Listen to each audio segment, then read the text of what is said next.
of year party noon sa opisina. Pero dahil may striktong patakaran ng management tungkol sa hindi pag-inom ng alak sa kanilang event, nagaya ang mga katrabaho kong uminom sa isang resto bar sa Malate. Dahil weekend, punong-puno ng tao ang bar.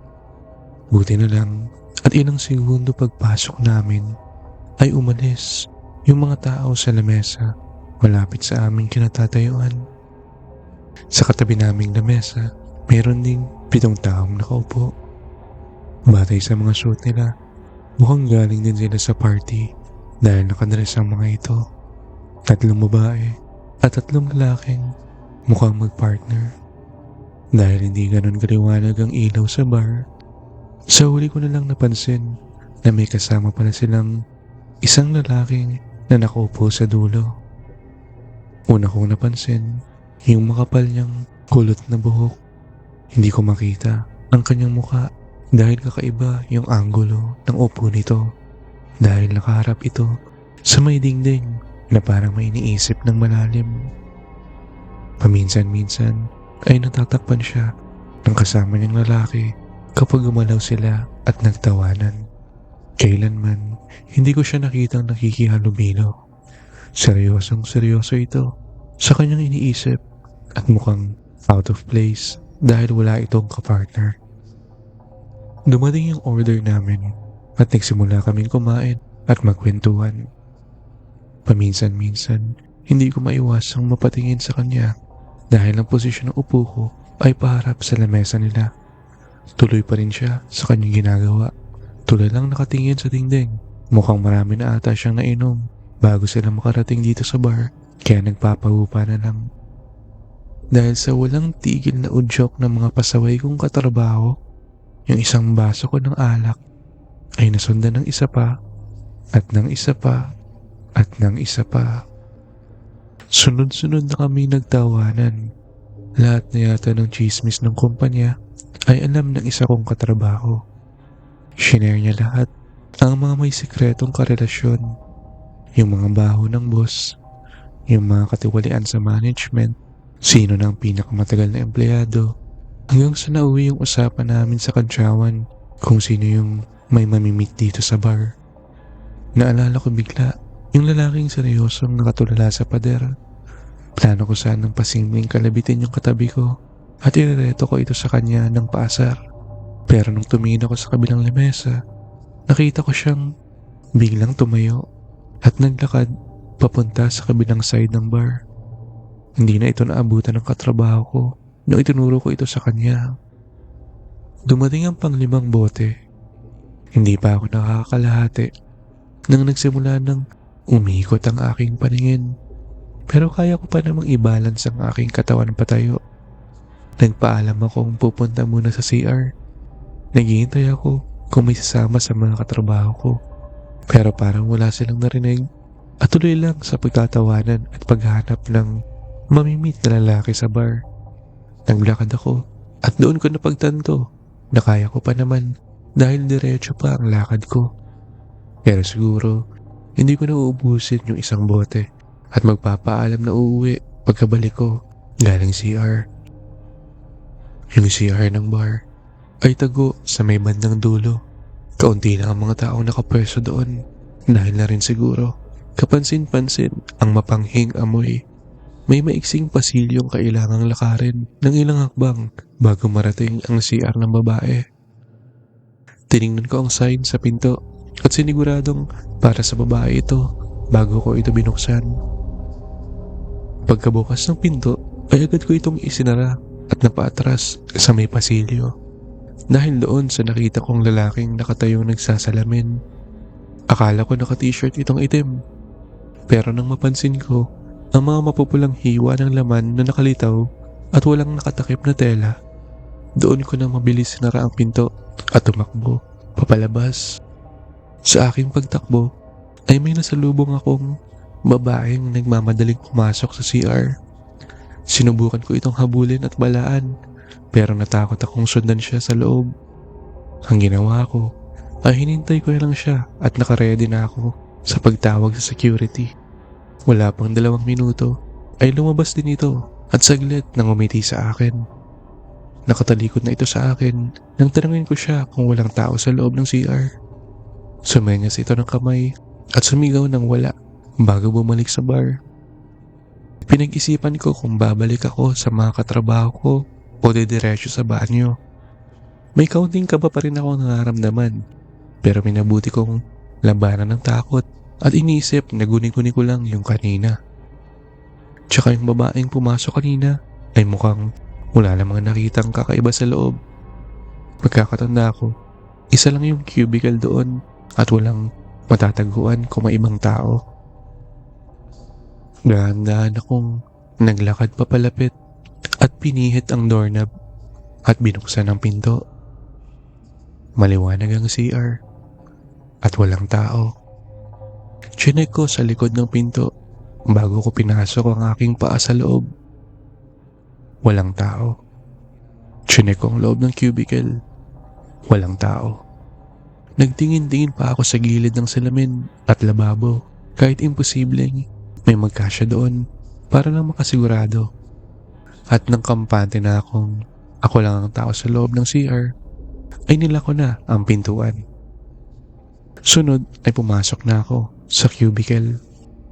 Nagpatugtog ako ng music sa cellphone habang umiihi para maibsan yung nararamdaman kong kaba sa dibdib. Sinasabayan ko pa ang kanta para malibang ang sarili nang may narinig akong click at kasabay nun ay namatay ang ilaw sa CR at naiwan akong mag-isa sa dilim. Nagpupumiglas ang kabog sa aking dibdib at halos marinig ko na ito sa tabi ng aking tenga dahil sa nararamdaman kong takot. Hininaan ko ang tugtog sa aking cellphone. May tao dito, may tao, yung ilaw. Malakas kong sigaw sa aking kinauupuan. Hinintay kong magbukas ang ilaw pagkatapos marinig ang aking tawag dahil baka nagkamali lang ito sa pagpatay. Pero bigla akong kinilabutan nang maalala kong ang switch ng ilaw ng banyo ay nakalagay sa loob at tandang-tanda kong nilako ang pinto. Isinuot ko ng maayos ang aking pantalon at minessage ko ang mga katrabaho ko pero wala sa kanila ang sumagot. Tinawagan ko ang isa sa kanila pero ring lang ito ng ring. Pinihit ko ang lock ng cubicle at lalabas na sana ako nang may narinig akong tunog na nanggagaling sa labas. Hininaan ko ang volume ng cellphone at pinakinggan ko ito ng mabuti. Ramdam ko ang mga butlig sa mga nagsitayo ang balahibo sa aking braso. Nilapit ko yung teka ko sa may pintuan. Isang yabag ng mga paang parang naglalakad sa putik ang kahawig ng tunog na naririnig ko. Napaupo ako pabalik sa inidoro at humampas ang aking likod sa tiles dahil sa pagkagulat. Nagtatalo sa isip ko kung tunog ba ng yapak ito. Baka naman tunog yon ng map ng janitor o baka din naman tumatagas ng gripo. Maraming posibilidad pero natatakot akong alamin at ayokong lumabas ng cubicle. May tao, yung ilaw pakibukas. Lakas loob akong nagsalita. Hindi na nakontrol ng aking bibig ang mga salitang lumabas dahil sa panginginig. Huminto ang tunog. Binuksan ko ang flashlight ng cellphone. Tinatapat ko ang ilaw sa may pinto ng cubicle at doon sa ilalim ng pintuan ay mayroon akong napansin. Kinailangan ko pang ilapit ang cellphone na kaunti dahil sa hina ng ilaw nito. Munti ko na itong mabitawan dahil sa isang kagimbal-gimbal na nailawan nito. Mga kuko ng paa na nakatapat sa cubicle. Kukong napakahaba at nangingitim sa dumi. Dahan-dahan itong nagpapadulas papalapit sa pintuan.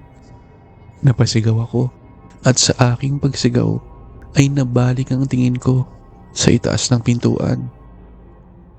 Dahil nandoon, nakatingin sa akin mula sa itaas ng pinto ang ulo ng lalaking may makakapal na kulot na buhok. Nakangiti ito pero maitim na gilagid lang ang nakikita ko. Ang mga mata nito ay bukas na bukas at halos gusto nang lumabas sa mga talukap. Inilabas nito ang dila niya at nilibot-libot sa kanyang maitim na gilagid.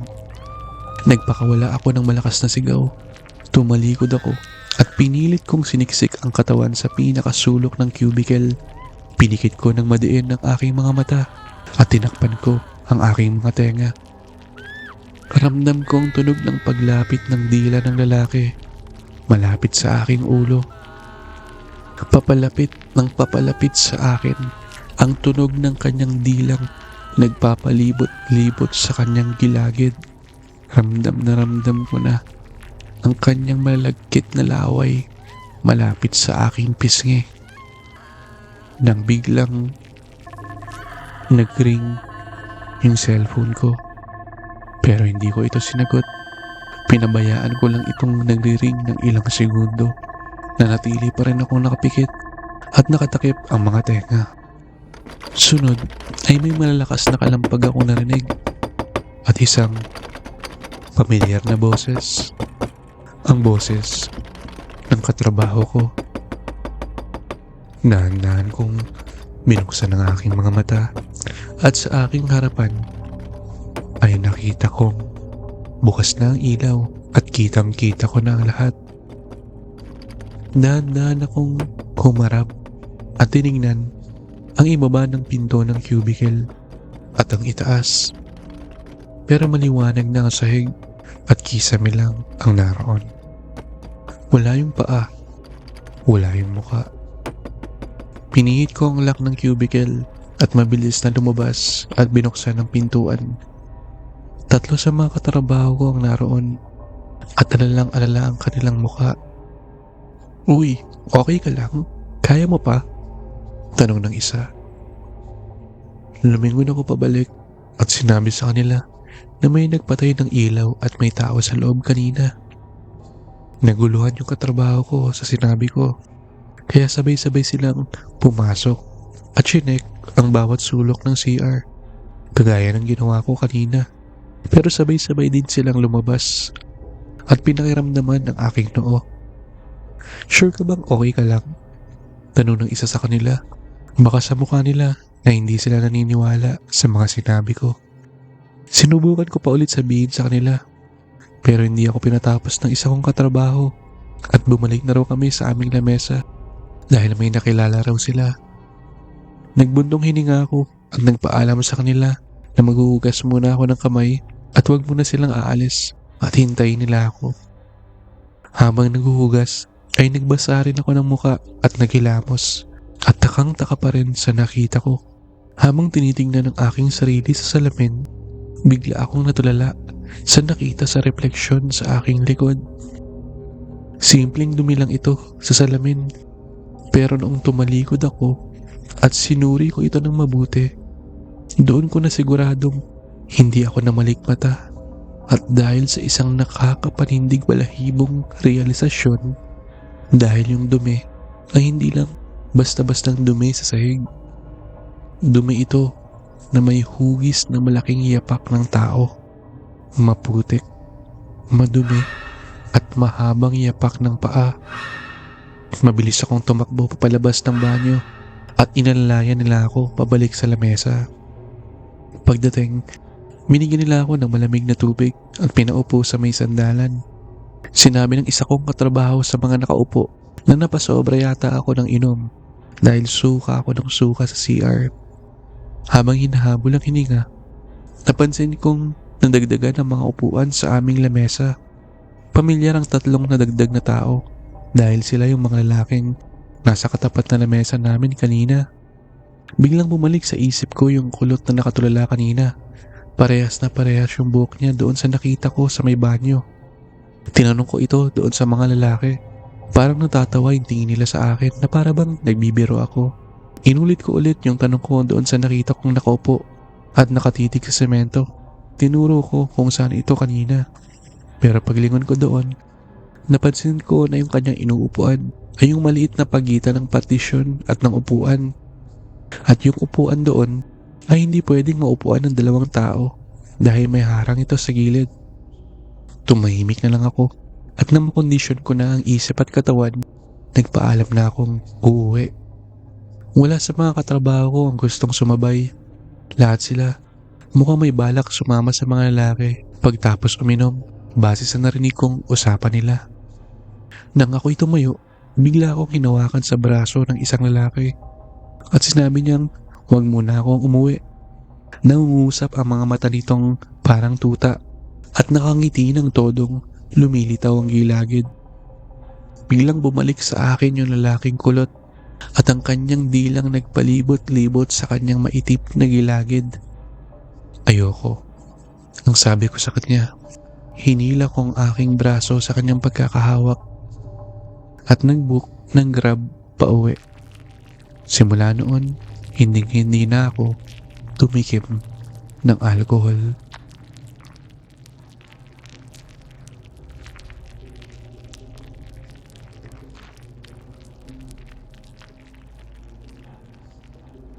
Tatlong buwan na ang nakalipas nang mangyari ito. Hindi naging madali para sa akin bitawan ng trabahong naging malaking parte na ng buhay ko. College pa lang ay intern na ako doon at noong makagraduate ay inabsorb na ako ng management. Halos 2 dekada ng aking buhay ang ginugol ko sa kumpanyang iyon. Mas maraming oras pa yata ang nandun ako kaysa sarili naming bahay. Kaya nung nalaman nilang nagpasa ako ng resignation letter, sabay-sabay at katakot-takot ang reaksyon ang aking natanggap. Sinubukan pa akong suyuin ng boss ko. Inoferan ako ng mas mataas na sweldo at aawitan pa daw niya yung boss niya na i-refer ako sa mas mataas na posisyon. Pero buo na ang loob ko. Mahirap tanggihan ang offer sa Singapore. Lalo na't ang 2 kong anak ay nag-aaral na ng kolehiyo sa isang private university. Nang mapagtanto ng mga kaibigan ko sa trabaho na hindi na magbabago ang isip ko, nagplano sila ng isang despedida party para sa akin. Sa una ay umayaw ako sa aya nila. Sinabi kong kinokondisyon ko ang katawan ko. Umiiwas muna ako sa pag-inom ng alak at sa pagpupuyat. Pero mahirap tanggihan ang mga taong naging parang kapatid mo na sa loob ng 2 dekada. Kaya sa huli ay umuo na lang ako. Isang linggo bago ang lipad ko, nagdesisyon kaming mag-celebrate ng despedida sa isang tagong resto bar sa Quezon City. Itago na lang natin sa pangalang John, Ringo, George at Paul ang mga katrabahong sumama sa aking despedida. Bago pa man kami nakasakay sa sasakyan, pinangunahan ko na silang hanggang 2 bote lang ang iinumin ko. Nagtawanan lang sila at sinabi ni John, "Sige, ikaw bahala." Habang nasa biyahe, ay may maliit na tinig sa likod ng aking isipan ang nagsasabing, "Huwag ka nang tumuloy." Pero isinawalang bahala ko lang ito. Dapat pala, sineryoso ko ang pakiramdam ko ng mga sandaling iyon. Gabi na nang makarating kami sa resto bar. May kalakihan ito pero walang masyadong tao dahil weekday. Kalahati ng espasyo ng resto bar ay inuokupa ng maliit na stage para sa live band. Sa tapat ng stage ay may mga lamesa at upuan na karamihan ay may nakaupong umiinom. Sa kabilang side naman ng resto, mas marami ang bilang ng pamilyang kumakain lang. Matagal na raw itong lugar. Sabi ng katrabaho kong si Paul, dito pa raw tumatambay ang tito niya noong 80s. Aaminin kong nakaka-relax ang ambience, lalo na yung bandang tumutugtog ng acoustic cover ng mga OPM na kanta. Isama mo pa ang mga nakabiting malamlam na ilaw sa itaas. Malapit sa aming lamesa ay may malaking puno dig na papalibutan ng sari-saring halaman. Pinaupo kami ng waiter sa mesa malapit sa stage. Doon ko unang napansin ang lamesa. Medyo may kalumaan na ito, pero kapansin-pansin na matibay ang kahoy na ginamit dahil makapal at mukhang mabigat ito tingnan. Pero yung disenyo nito ay kakaiba. dahil may mga butas-butas na maliliit na square sa buong ibabaw ng tabletop. Katulad sa isang grid, makikita mo sa pagitan ng mga butas ang nasa ilalim. Naaninag ko yung mga binte at paa namin sa dilim sa ibaba ng mesa. Dinisenyo siguro ang lamesang ito, espesyal para sa mga matatapong tubig, kaya may mga butas. Naging normal ang simula ng aming inuman. Matangkad na tower at putok-batok na pulutan ang in-order ni Jan. "Heto na yung 2 bote mo," pabiro niyang sabi sa akin. Si Ringo ay walang tigil sa pagtawa sa kanyang sariling jokes. Si Paul, na walang katapusang nagtatanong sa akin tungkol sa pag-apply sa Singapore dahil balak niya rin atang mag-abroad. Si George naman ay abala sa pagsulat sa papel para sa kanyang request na kanta sa banda. Tumakbo ang oras sa tawanan at kantsawan, at sa background ay tuloy lang ang tugtog ng banda sa stage. Dumating ang 3 tower na in-order ni Jan. Nawala na yung pangako kong 2 bote na limitasyon dahil napasarap na rin ang aming usapan. Pero okay lang dahil masaya naman ako at masaya rin sila. Pakiramdam ko ay tama naman siguro ang desisyon kong umalis. Hindi naman siguro ito ang katapusan ng aming pagkakaibigan kahit na nasa malayo ako. Saka ko naramdaman ang unang senyales. Sa kalagitnaan ng isang kantang ni-request ni George at halos lahat ng tao sa resto bar ay nakatutok sa stage, may naramdaman akong dumampi sa aking paa. Mahina lang ito, parang natapik lang ng paa ng katabi ko. Hindi ko ito pinansin. Masikip ang pagitan ng mga upuan, kaya normal lang kaming magkabanggaan. Pero pagkaraan ng ilang segundo, naramdaman ko ito ulit. At hindi na ito mukhang simpleng tapik lang. Nagsimula sa paa hanggang umakyat sa binti. Tuloy-tuloy ang paghihimas nito sa aking balat. Malinaw sa aking pakiramdam ang mga makukulit na daliring ngayon ay paakyat na sa aking hita. Parang buhay ang mga ito dahil bigla na lang itong humihinto kapag lumilingon ako sa ibaba. Napatingin ako sa mga kasama ko. Lahat sila ay abala. Si Paul ay nakasandal sa likod. Seryoso ang usapan nila ni Jan. Si Ringo ay mukhang nagsusulat na ng telenovela sa kanyang cellphone. Si George, makhang-makha sa pag-cover ng banda sa request niya. Walang nakatingin sa akin. Walang kumikilos na parang may ginagawa silang kakatuwa. Sumilip ako sa pagitan ng maliliit na butas sa ibabaw ng lamesa. Iniisip ko na maaaring isa sa paa ng katabi ko o kaya ay yung strap ng bag na nahulog sa ilalim. Maaari ding imagination ko lang yung nararamdaman ko. Katulad kapag nararamdaman kong nag-vibrate yung cellphone kahit wala namang tumawag o nag-message. Pero nang may malakas na ilaw galing sa stage ang umabot sa aming lamesa, ay doon mas nakita ko ito. Sa madilim na ilalim ng mesa ay may nakita akong kamay. Kamay na kulay anino. Dahil kung titignan mo ng matagal ay hindi ka makatiyak kung may nakita ka talaga o butas lang sa hangin ng hugis ng kamay na iyon. Mahaba at maninipis sa mga daliri nito.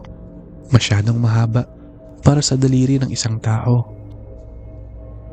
Huminto ang paggalaw nito at nanatiling nakahawak sa aking binti na napakahigpit. Sinundan ko ng tingin ng kamay papunta sa katawan ng may-ari nito. Pero hindi ko ito masundan dahil sa mga nakaharang na binti ng mga kasama ko. At dahil siguro sa kalasingan o sa simpleng kuryosidad, naglakas loob akong ibaba ang ulo ko ng mas mababa para makita ng buo kung ano ang nasa ilalim ng lamesa. Ito siguro ang pinakamalaking pagkakamali ko sa buhay. Dahil sa ilalim, katapat na katapat ko ay ang isang mukha. Halos isang dangkal lang ang layo nito sa akin. Kaunting tulak lang ay magbabanggaan na kami. Hindi kumukurap ang mga mata nito. Salat sa buhay ang kanyang mga mata na parang nakatitig ka sa isang estatwang bato. Parang matagal na itong naghihintay para sa eksaktong sandaling ito. Para sa sandaling ibaba ko ang aking ulo at makita siyang nakatingin sa akin. Hindi ko masabi kung lalaki o babae siya. Lapnos ang salitang pwede kong ilarawan sa kanyang buong muka. Parang balat na patagal nang nababad sa mainit na tubig. Para siyang pasas na mayroong mata. Butas na lang ang naroon kung nasaan dapat ang kanyang ilong. Walang labi akong nakita. Kung hindi, ang mga laman na kulukulubot lang ang nandoon na dapat ay nasa kanyang bibig. Pero ang mga mata niya ay tutok na tutok talaga sa akin. Alam nito na nakikita ko siya. At sa sandaling nagkatitigan kami, humigpit palalo ang hawak nito sa aking binti. Pakiramdam ko ay may sinturong mahigpit na nakasuot sa akin. Nararamdaman ko ang bawat daliri nitong bumabaon sa aking balat. Parang gusto niyang mag-iwan ng marka. Parang gusto niyang tiyakin na hindi ako makakawala. At nagsimula itong humila pababa sa kanya. Napaatras ako ng todo. Sa pagkabigla ay na-outbalance ako at natumba ang aking upuan. Nabuwal ako sa sahig na nakadapa at naririnig ko ang tawanan ng mga kasama ko. Kahit nandun pa rin ang takot sa aking dibdib na parang nakakulong na hayop. Tinamaan ka na pre, puna ng isang boses. May kamay na tumapik sa aking balikat mula sa likod at hindi ko napigilan ang aking sarili. Mabilis akong umiwas sa tumapik na kamay at napatihaya. Isa-isang nawala ang tawanan ng mga kaibigan ko nang makita nila akong gulat at namumutla. Ayos ka lang? Tanong ni John habang iniaabot ang kanyang kamay sa akin. Tumingin ako sa ilalim ng mesa. Mga binti ng kasama ko lang ang naroon. Walang nakaupo sa sahig. Walang lapnos na muka. Walang itim na kamay. Wala yung gustong humila sa akin. Hinawakan ko ang kamay ni John at hinila niya ako patayo pabalik sa upuan. Umupo ako pero hindi ko na ipinasok ang aking mga binti sa ilalim ng lamesa. Tinungga ko ang natitirang laman sa aking baso para ako'y may masmasan. Pero hindi ko pa rin maiwasang mapatingin sa may bandang sahig. Sinubukan kong hanapin sa katabing mesa ang may-ari ng lapnos na muka. Baka gimmick ito ng resto bar para maging viral. Baka may pinag-costume lang silang tao. Pero kahit anong gawin kong hanap, ay wala akong makita may ganong anyo sa paligid. Hinintay ko rin na baka may sumigaw at magulat kung sakali mang lumipat itong nagbiro. Pero wala kahit anong komosyon, bukod sa palakpakan ng mga tao sa tumutugtog. Pero nang ibinaba ko ang bote, napansin ko ang aking binti. Mayroon itong marka. 5 mahamang paikot na pula sa aking balat. Eksaktong sukat ng 5 mahabang daliri. Pulang-pula ito na para bang kinalmot doon sa bahagi ng binti na hinawakan ng kamay kanina.